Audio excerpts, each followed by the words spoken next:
क्या केवल भगवान का नाम लेने से ही सारे पाप मिट सकते हैं? क्या एक शब्द मृत्यु के द्वार से भी वापस ला सकता है?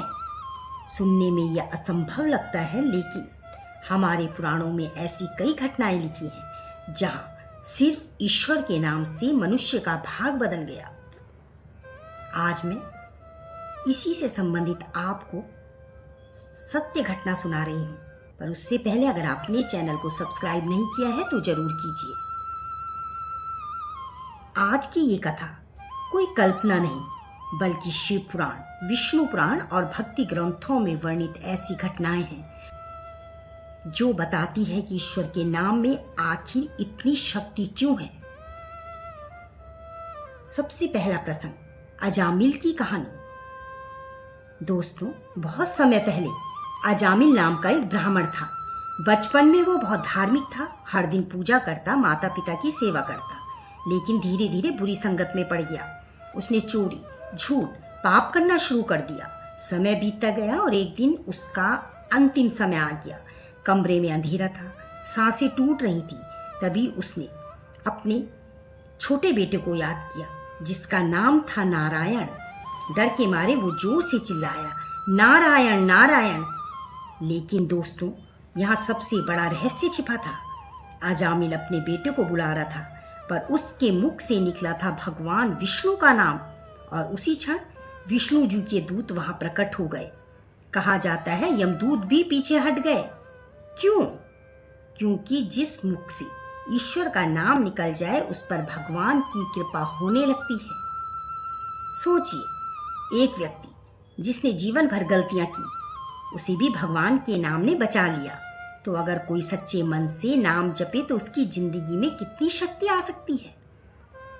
दूसरा प्रसंग, शिव पुराण की घटना। शिव पुराण में वर्णन आता है, एक शिकारी था जो जंगल में जानवरों का शिकार करता था। एक रात वो जंगल में फंस गया। उसे डर था कि कहीं जंगली जानवर उसे मार देंगे। वो एक पेड़ पर चढ़ गया। उसे पता नहीं था कि वहां बेलपत्र के पेड़ के ऊपर वो बैठा था और नीचे शिवलिंग था। डर के कारण वो पूरी रात जागता रहा। जब भी उसके हाथ से पत्ते गिरते वो सीधे शिवलिंग पर गिरते, और डर में बार बार उसके मुख से निकलता, हे शिव मेरी रक्षा करना। दोस्तों, उस शिकारी ने पूजा नहीं की थी, उसे मंत्र भी नहीं आते थे, लेकिन सच्चे भय और विश्वास में निकला शिव नाम भगवान तक पहुंच गया। शिव पुराण कहता है कि उसके जीवन के पाप धीरे धीरे समाप्त होने लगे। यही कारण है हमारे ऋषि कहते थे, ईश्वर नाम केवल आवाज नहीं, वो चेतना है। जब मन पूरी तरह टूट जाता है और इंसान सच्चे दिल से भगवान को पुकारता है, तब वो पुकार कभी भी खाली नहीं जाती। तीसरा प्रसंग, राम नाम की शक्ति। तुलसीदास जी ने लिखा था, कलयुग केवल नाम आधारा, अर्थात इस युग में केवल भगवान का नाम ही सबसे बड़ा सहारा है। कहा जाता है जब समुद्र पर राम सेतु बनाया जा रहा था तो पत्थरों पर राम लिखा जाता था और वे पानी में नहीं डूबते थे, लेकिन जब स्वयं भगवान राम ने बिना नाम लिखे पत्थर फेंके तो वो डूब गया। हनुमान जी मुस्कुराए, क्योंकि भगवान से भी अधिक शक्ति कई बार उनके नाम में मानी गई है। ये कथा नहीं, एक संकेत है। जब इंसान अपने जीवन में विश्वास जोड़ देता है तो असंभव चीजें भी हल्की लगने लगती हैं। आज भी आपने देखा होगा, कई लोग बड़ी बीमारी में, संकट में, ऑपरेशन थिएटर के बाहर बस एक ही नाम लेते रहते हैं, हे राम, हे भोले, राधे राधे। क्यों? क्योंकि इंसान को अंदर से महसूस होता है कि कोई अदृश्य शक्ति उसे संभाल रही है।